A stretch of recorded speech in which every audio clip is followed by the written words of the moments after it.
tidak bisa punya kemampuan mengorganisasikan potensinya kalau orang-orang di Jawa ini tidak mendapatkan peran yang bisa mengarahkan mereka sendiri untuk masuk pada wilayah zona kemuliaan di dunia dan di akhirat. Persoalannya adalah memang bagian politik adalah bagian yang terlalu lama disedot saripatinya, sumsumnya gitu. Sehingga dehidrasi kegembiraan, keceriaan dalam berpolitik itu hampir tidak bisa didapati kecuali kita harus takluk dengan pemilik modal dan para carok ya, atau para preman-preman ya, seperti yang ada di Batam itu daerah apa namanya kemarin tuh yang ribut-ribut, apa namanya, coba agak keras, Rempang ya. Rempang itu sebuah daerah yang sebetulnya sudah lama dijual oleh anggota DPR RI dari Partai Nasdem. Jadi anggota DPR RI Partai Nasdem itu pernah karena merasa wakil rakyat, jadi tanah rakyat dijual sembarangan. Dijaminlah, dilegolah kepada anak perusahaan daripada Arta Graha miliknya Tommy Winata. Jadi kalau sekarang kita melihat mereka begitu agresif karena mereka secara prinsip sudah pegang legacy bahwa tanah itu punya dia dan belinya sama. Dan memang zaman gila itu begitu. Yang punya tanah siapa, yang jual siapa.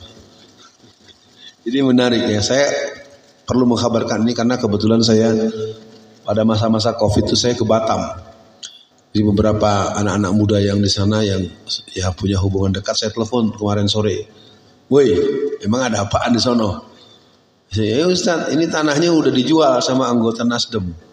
Ya, DPR RI Nasdem. Ya, jadi memang Nasdem ini sebuah fenomena yang luar biasa. Dia memunculkan Pak Anies Baswedan dan di berbagai daerah, di berbagai kesempatan selalu bilang kami politik tanpa mahar. Ya, saya nggak mau bicara lebih jauh karena begitu selalu orang yang punya uang dan berkuasa selalu akan menjadi pemenang tanpa kita boleh mempertanyakan. Baiklah, kita coba menengok tema bahasan kita berikutnya adalah mobilisasi partisipasi politik umat Islam. Mobilisasi itu menuntut kerja, mengumpulkan, menyiapkan fasilitas. Ya, mobilisasi aksi 212. Mobilnya mana, makannya mana, orang yang ngumpul di mana. Ketika mobilisasi itu murni mobilisasi, maka jadi beban berat buat kita. Ya, partisipasinya. Kalau partisipasi ini dipahami sebagai sebuah bentuk kesadaran untuk mencapai sesuatu yang mengarah kepada kebaikan dan perbaikan, orang tidak sungkan untuk keluar uang banyak. Orang tidak sungkan untuk keluar tenaga, energi, dan pengorbanan yang banyak. Nah, sekarang babnya bab yang panas, namanya politik.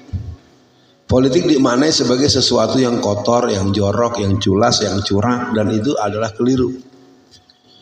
Dalam Islam, berpolitik itu berarti mengelola kekuasaan dengan prinsip-prinsip Islam. Prinsip keadilan, prinsip kejujuran, prinsip kesetaraan itu menjadi bagian yang akan tetap mengemuka. Makanya ketika pada zaman Rasulullah atau disambung oleh para khulafa Rasyidah